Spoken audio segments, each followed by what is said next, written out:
Hola,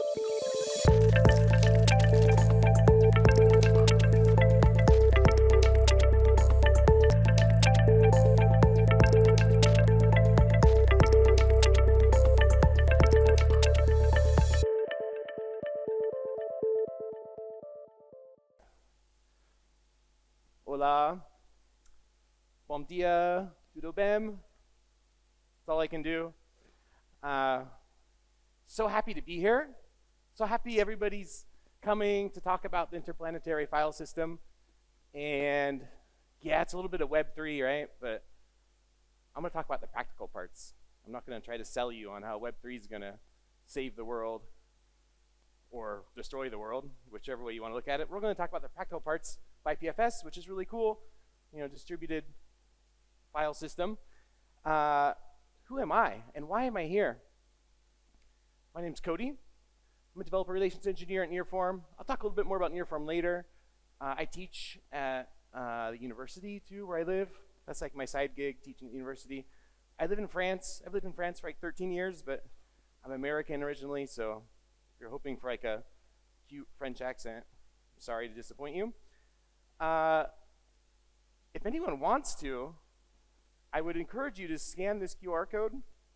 And if I do it, I don't know if this will work. We'll do this in live. Depends if the internet's working. But I normally have some surprises for us. Let's see if that works. Oh, there's too many. Oh, there's 2 QR codes. That's not going to work, right? If I'm a little bit more specific. This QR code, which will be on the screen the whole time, you can follow along and you can give me feedback. And if you like what I'm saying, you can explode the screen and you can explode the screen of everybody else next to you. So I love interactive presentations. This is what I do because I've done so many talks, I've been in so many places, and I want people to interact. And you can try to crash my slideshow. Good luck. Eventually we won't be able to see what's on there, but I got a little button for that. Everything still works. It's just it gets a little bit crazy in the background. So enjoy, give me feedback. When I see those emojis going by, that's how I know that everybody's watching, everybody's listening, and that's what gets me excited. So if there's too much confetti and you can't read the screen, I'll take it off. So we already talked about me a little bit. We're here to talk about the InterPlanetary File System. I got my Twitter, I need to update those. I got my X handle on there. And you know what? I'm kind of over X, so I'm still there. Follow me. Add me on LinkedIn. I think I'm investing 100% in LinkedIn, so I prefer to talk to you on LinkedIn. Cody Zuschlag with the crazy last name. I'll put that up again at the end. So InterPlanetary File System. What is it? How many people here know what IPFS is? Have used it?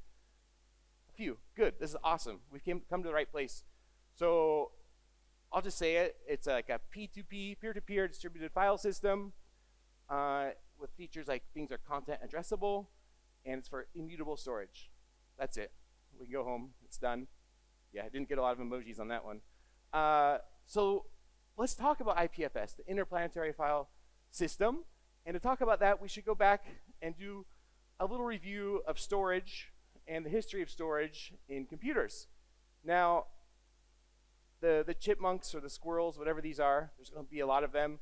And I don't know, trying to come up with like a metaphor for storage and put like the nuts in your cheeks or whatever. So there's going to be a lot of them. At the end, I just want to have cute pictures on there to make everybody happy. So storage. Not this type of storage. That's one type of storage. More like this type of storage, right? Computer storage on the web. This is in a data center, right? And before we do that, let's talk about some of the history of storage. So I think that's where we're going to really understand why IPFS is interesting and why it's interesting now in 2023, why IPFS is a really interesting project to use in our projects. So back in the beginning of time, 1954, when there's dinosaurs like this guy. This is like technically the first hard drive, but that's still, I said technically because I think the platters are actually soft. So it's not really a hard drive, right? Because hard drives have hard platters. And it stored a whopping 5 megabytes of storage. And what's interesting though is you see this is like something you're not going to put under your desk, obviously. So we're thinking like a mainframe, centralized storage, right? That's the theme, centralized storage. So this is really interesting. And then we advance into the future, 25 years later, and wow, things have come a long ways. We got 250 megabytes. Wow, we've like exponentially grown, but still not really portable, right? Like you're still not going to put that in your PC underneath your desk. So we haven't come that far in 25 years. But you know, as time goes on, little by little, hard drives get smaller and smaller. I'm old enough to remember at least the smallest 4 in that picture. I'm not old enough to remember the 2 big ones, fortunately. So hard drives get smaller and smaller with time, right? And then things that happen, we get floppy disks. I'm old enough to remember those, CDs, and then flash storage and pen drives. So portable storage gets smaller and smaller. But what's really cool about portable storage, as it keeps getting smaller and smaller into our little micro SD cards we can put in our telephones and everywhere else, or our camera. But what's happening now, especially when we look at those like floppy disks, as I am old enough to remember those, the floppy disks, is like we could make copies of those and give them to people. So it's no longer like a centralized storage where everybody's connecting to a mainframe to access the same data. And sorry, I like to move around, so I don't know what it's going to do for the live stream or the recording, but I can't stand still on the stage. So once we have portable storage, like we've gone away from centralized storage, because I used to take boxes of these floppy disks to my buddy's house, we'd make a copy, install a game, we'd play around, and we've all done it with CDs and flash drives, right? Like we know about when things go from centralized to decentralized. So that's kind of what's cool. As the technology got smaller, it allowed us to decentralize. We weren't accessing that huge mainframe. And what I really want to talk about in those slides is this kind of concept of, you know, cyclic evolution. Technology, we can call it a pendulum or cycles, goes on. I know you can't read those very well, but we can read those in a second. So it started with mainframes, right? We had really centralized storage when we're thinking of mainframes. And then we had portable storage. So things are getting decentralized, right? But then what happened? We got the cloud. We all went back to storing our stuff in the same place, right? And one of the big providers. So it's this cycle evolution's happening in computers. And if we start looking at IPFS, which is using a peer-to-peer network, we're suddenly going decentralized. Like not all of our data is stored in one place. Hopefully it's stored in multiple places if we're thinking of IPFS, which has some really interesting use cases that we'll talk about a little bit later in the presentation. But I really wanted to illustrate this you know, cyclic evolution of storage, just like everything in computers, right? We had mainframes, then portable devices, and then cloud, and I see IPFS being the next evolution for storage. So I will get all the bullet points on there. So had to put at least one graphic in there, right? I don't know. But I think we get the idea, right? We had centralized, everybody's accessing the same thing, that mainframe or the cloud. And then we also had decentralized, and we had, you know, we're copying floppy disks or pen drives. And now if we think about IPFS, you know, we can copy nodes of data next to us. Good. I want to see some confetti on there. That makes me happy. Moving on a little bit more. Now, if we're going to deep dive a little bit into decentralized storage, distributed storage, sorry, we're going to talk about decentralization. And what I mean by distributed storage. So for this talk, I'm really talking about a distributed data store would be, you know, the technical term. And what I mean by that is like data that's stored in more than one node. So if we think of nodes being nodes on a network, and it's often replicated. So it doesn't have to be, but it's often the case when we talk about distributed storage. So that's really what IPFS is for. We'll talk a little bit more about it in just a second. And a common use case for distributed storage is like a distributed database. So, you know, that often happens with cloud database providers where we can have, you know, regions and we can access data in certain regions. And if there's like something hot happening in your region, you know, you're going to download it hopefully from somebody close to you to have less latency and less cost for all the infrastructure. So that's what we're talking about when we're thinking of distributed storage. So next, we're going to talk about our friend, the CAP theorem, which this is how I felt when I learned about the CAP theorem. Like, what is that about? Why are we going to talk about that? Yeah, we probably need some more emojis on there for that one. This interactive presentation, it's called slider.app, which is S-L-I-D-R. There's no E.app. I made this, and it's gonna be cool. It's still kind of a beta thing, but I'm going to share this with the world because I love having interactive presentations. So the CAP theorem was made by this dude, Eric Brewer, in 1998. Now, Eric Brewer is actually pretty cool. He's like a professor at the University of California, Berkeley, so he's pretty well known in the Silicon Valley area.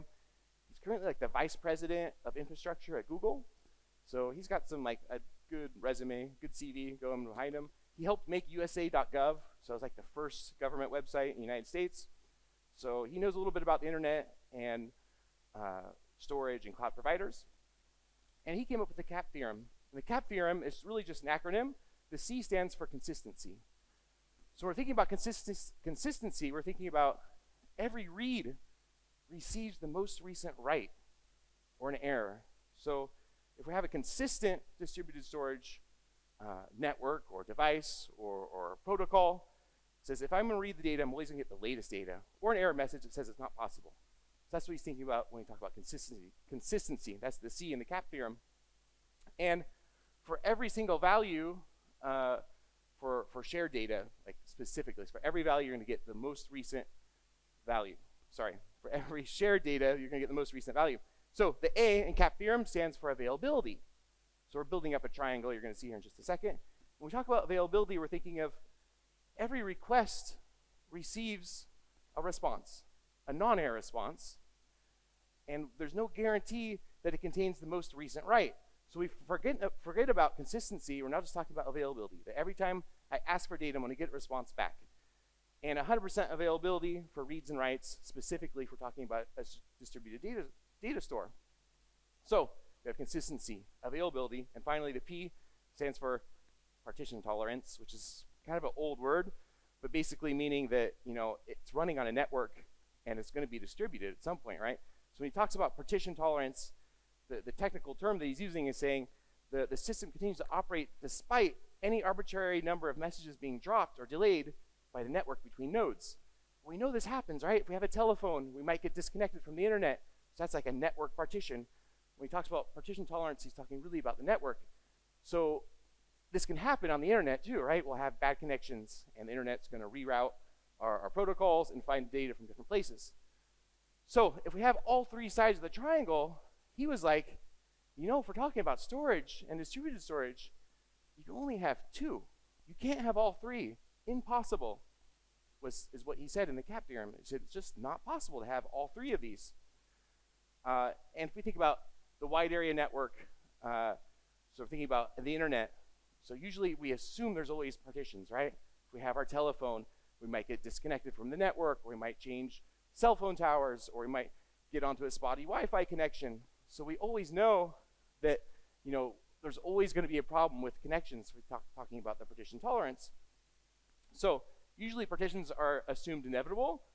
So typically, in a distributed data store, we say we can only have consistency and availability. We give up, or no, we program for that. We say we have to allow for partitions, so we can only have, you know, availability and partition tolerance, or consistency and partition tolerance. We can't have all three. But Eric Brewer, being the smart guy that he was, came up with some ideas. So generally, when we make a system, we say, yeah, I just said this, consistency and availability, or availability and partition tolerance, or consistency and partition tolerance. We can't have all three. You can only have two sides of the triangle. So, I went way too fast. I didn't even advance the slides. I already said all these parts. So he said basically we can only have these two things because the internet, by nature, will always have disconnections. So that was his idea, but he came up with some solutions too, right? Like, it's been a long time that Eric was working on this, and he works at Google Cloud, right? So they want to come up with a solution to the CAP theorem, this idea that we can't have all three parts of a distributed storage. So their solution at Google Cloud is called Cloud Spanner. Cloud Spanner is a service they use. And basically they said, you know what? If we control the connections between our data centers, if we, Google, and our data centers, we can control those connections, and we can guarantee 99.999% reliability, suddenly we don't have the same problem. We can forget about partitioning. We can forget about spotty internet connection because we control that. So that's how Cloud Spanner works, is that they have it running on special network connections where they're guaranteeing 99.99% partition tolerance. Love that. Love the feedback. Thank you for that. And that's their solution. But there's another solution that we're going to talk about today. So, sorry, I had to get through the kind of the boring parts to get to the fun parts, as usual. IPFS. That's what we're here to talk about right now. So, quickly, or not so quickly, let's talk about what is IPFS? Like, what makes IPFS cool? What are the attributes that make us want to use IPFS? Well, first of all, it's decentralized. So, it's not owned, nor is it running on your favorite cloud provider or your hated cloud provider or being controlled by the government, right? It's decentralized. It's a peer-to-peer network, so it's running on many nodes at the same time. And it's distributed. You can download and you can distribute files, and those will go into different nodes, and nodes can copy data from other nodes. So we're distributing data. We can give data out, and we can collect data from it. It's peer-to-peer, so okay, we don't need to talk about that. So people compare it to kind of like BitTorrent for storage devices. I don't really like that comparison because there's a lot of baggage around BitTorrent and pirating software. Like, that's not what it's about. It's just a storage protocol for your application. It happens to be peer-to-peer. That means there's no centralized server required, right? And that's the similarity with BitTorrent. It's content addressable. And this is like really cool, and we're going to deep dive into that in just a second. But in short, the content addressable means we're going to hash the content of the files to know the address of that file or that chunk of data. I'll talk a little bit more about that in just a second. It's immutable, so I don't know. Don't put your password file in there because you can't delete it, right? Don't put those shady photos up there either, right? You can't delete it. But you could encrypt your data, and then you could put it in to IPFS. It's just like putting something on the internet. If it's encrypted, like it's you that owns the keys. So it's immutable. That's another important point. And I think I'll talk a little bit more about that later. That's really interesting for use cases around like government records or archives, right? Because if it's content addressable, if you change the data, you change the address, but the old data is still there. Now, if all the nodes disappear, then the data does go away, but we'll talk about that in just a second too. It works with a distributed hash table, so this is the way that it breaks a file into smaller pieces and distributes it out into the network. That way we can, unpack data. And also because it's distributed, it means not every node has all the data on it. So as it traverses the hash table, it's going to collect the data from all the nodes to rebuild the files or file that we're trying to get from IPFS. And yeah, it's Web 3.0, so woo, we just saved the world, or not. Maybe it's just hype, but had to put that out there because it is distributed, isn't run by a cloud provider. So all the things that we enjoy about Web 3 is cool. And it's using a directed acrylic graph. So think of that as kind of like a file system. I think that's the best metaphor when we're thinking about storing data in IPFS, is we're going to put all the data into an archive, cut it into little pieces, and put those pieces out into the network. And then as we download that data, we'll start at the top, get the topmost address, and that'll lead us down this graph of collecting all the pieces to rebuild the entire archive. So that's kind of, in a nutshell, more or less, what we're thinking about IPFS, this protocol for storage. Now, I said, as promised, I was going to talk a little bit more about content addressable, which is something really cool about IPFS. Well, if we look at the Web 2 model, which we all know, love, or hate, if we go to squirrels.com/peanut.jpg, I don't know if that actually exists, but I just made that up for the illustration. That can point to an image. It could point to this image, but tomorrow it could point to a different image, right? Like, by nature, the internet that we all know and love today, URLs, it has a layer of abstraction, right? There's a centralized authority for that host name. So I talked about just the file changing, but the domain could change, right? That could point to one IP address today, and it could point to a different IP address tomorrow. Like, we rely on that centralized authority for host names, but they can be bought and sold, right? Domain names can be bought and sold. So the URL in itself is an abstraction, right? The content could change at any time. So not only is the the domain, possible to change depending on who owns it, but whoever runs a web server, if you've written a web server, which I hope most of us have, you know that like I could go to peanut.jpg and I can give you any data I want, right? It's not guaranteed to always be the same image.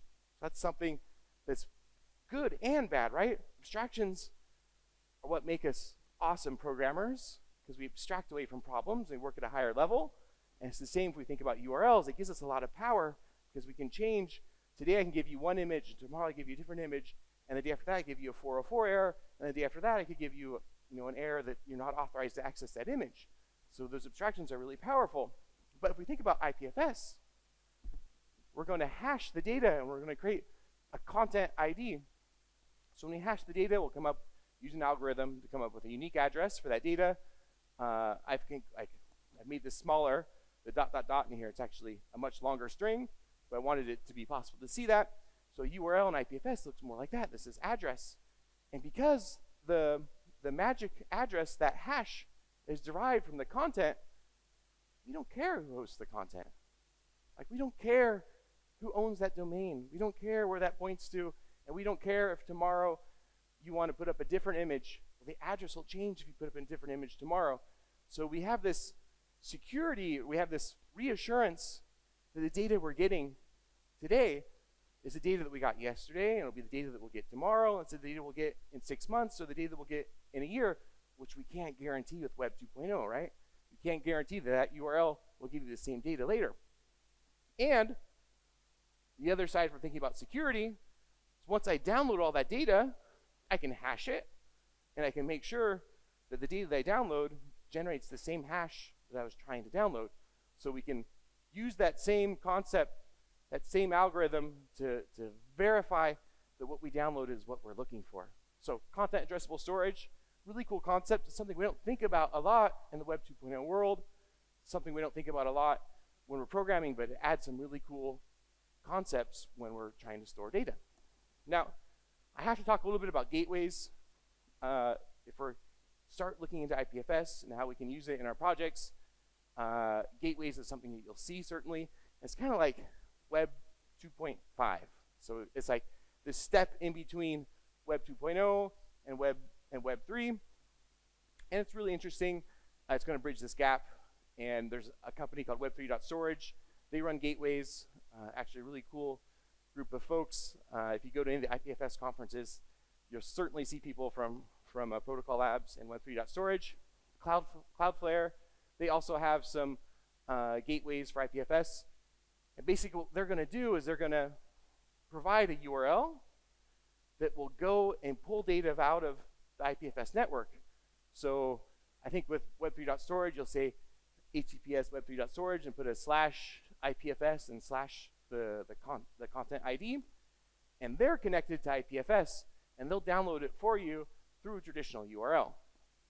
So this is really interesting for like portable phones, because we're not always connected. It's not practical on iOS. Careful what I say, because I think it could work on Android.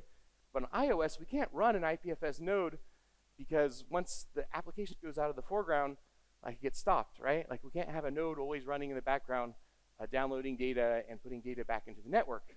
So these gateways are a really practical way for thinking about mobile apps, a way to still take advantage of IPFS and bridge that gap between the two. I just wanted to point out there's something called pinning services. So I said that storage is immutable. So once it's out there, it's stuck out there. But if all the nodes that replicated that data, if they go offline, the data is gone, right? We can't change the data, but it could disappear.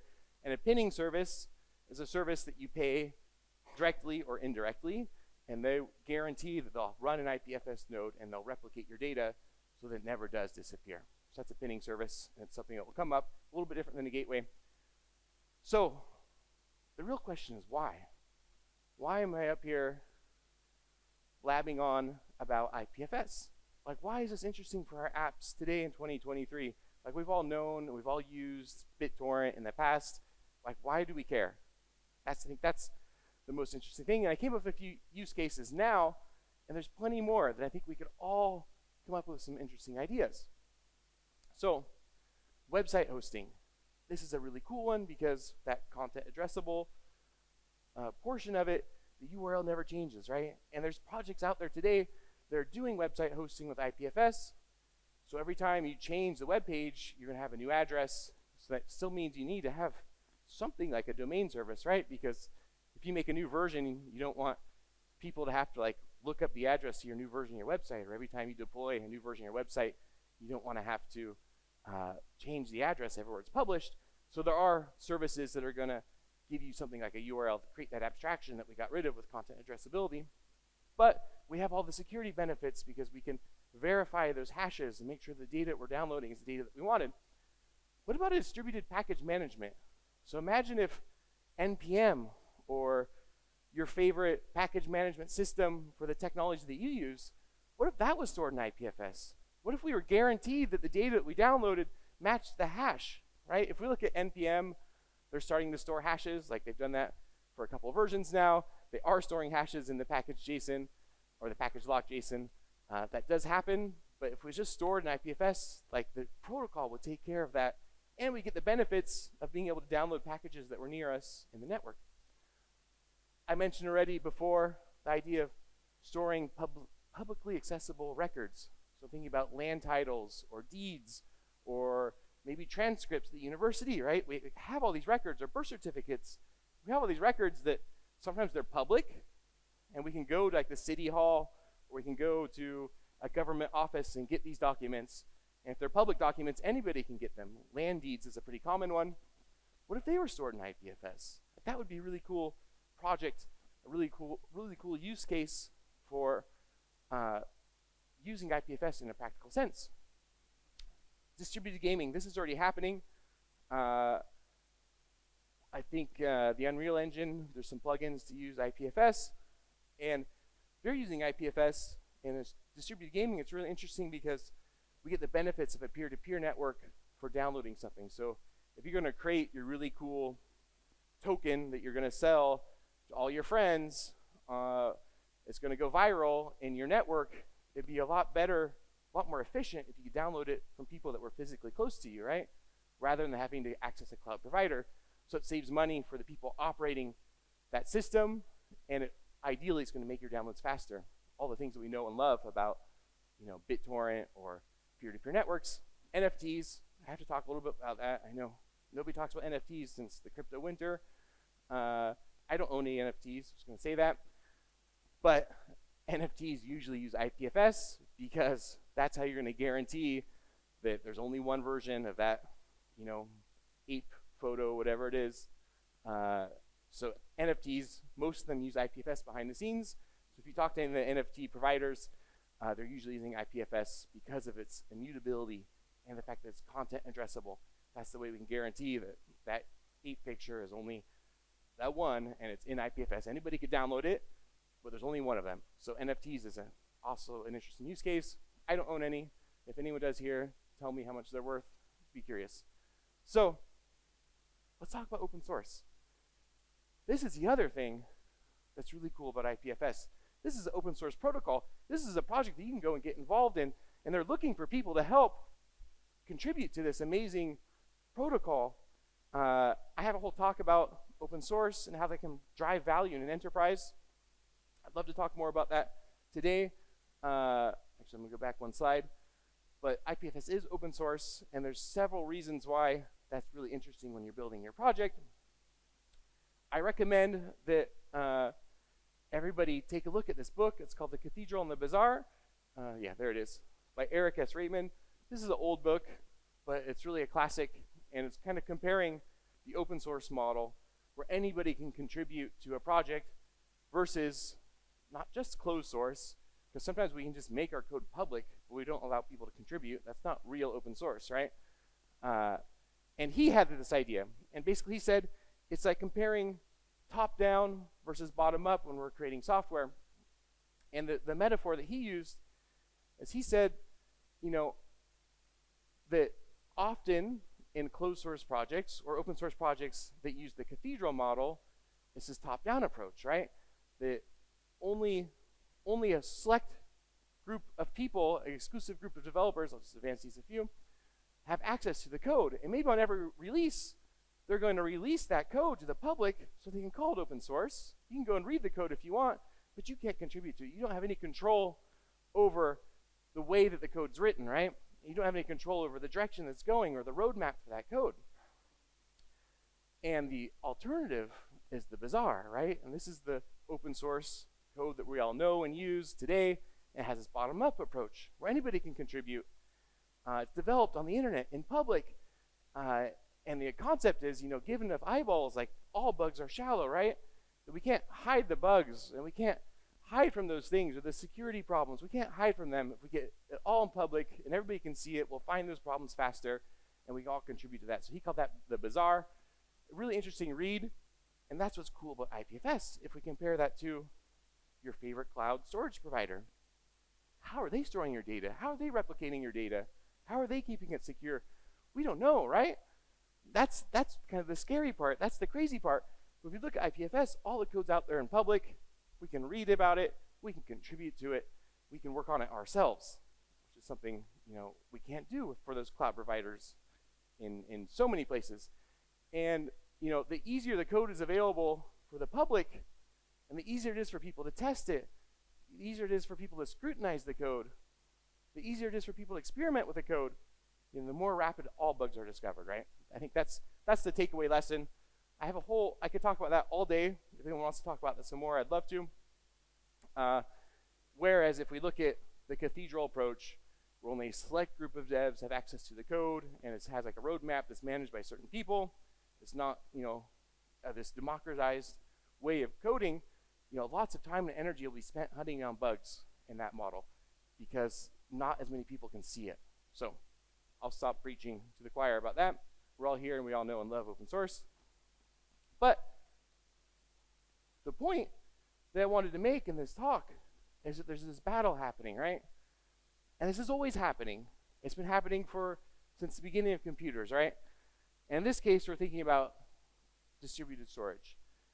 And are we going to do something that's democratized, that everybody can participate in, that everybody could run a node? Or are we going to do something that's closed storage, or closed source, sorry, get my terms correct. And if we think about the CAP theorem specifically, right, there's two different ways to solve that problem. And I presented them both to you today, right?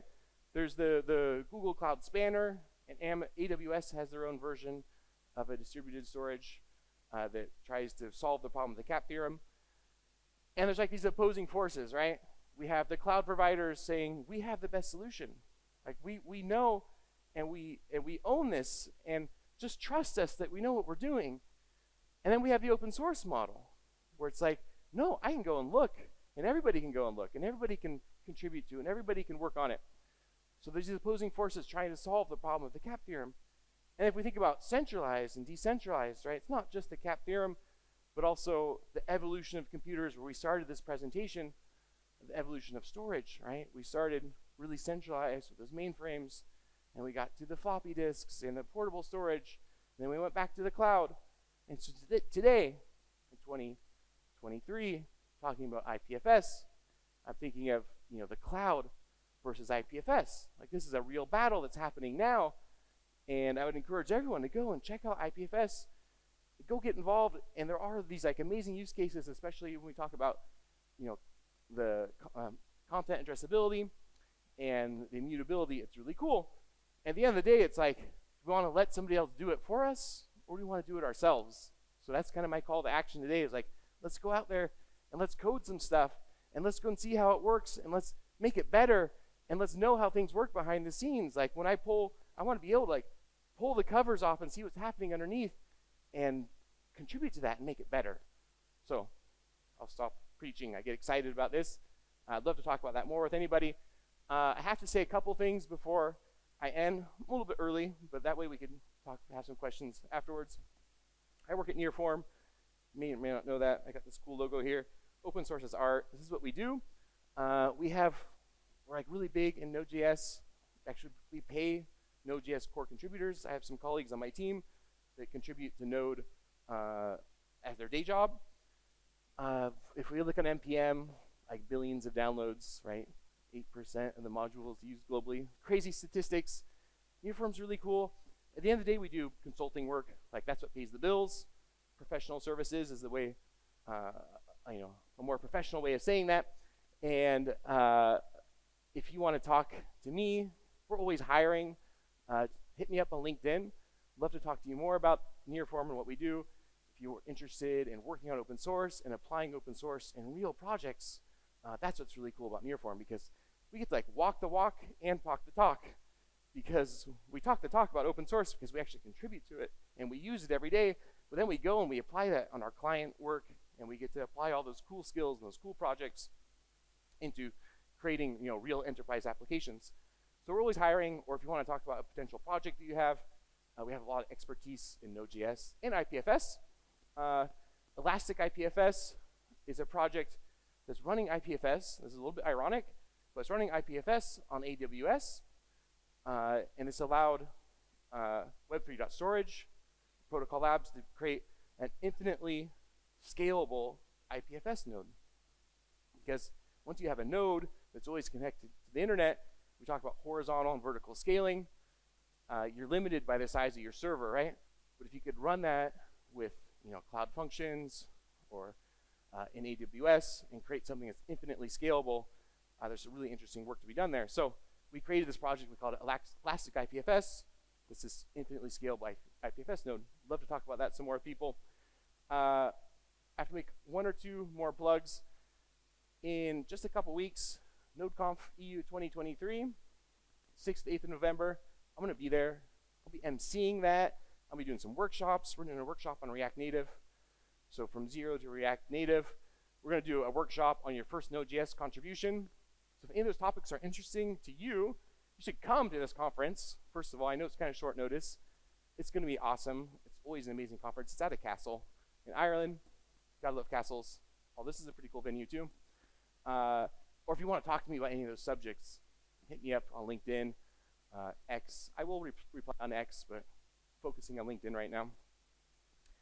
I'll keep these slides up there. I know you can't copy those URLs very easily.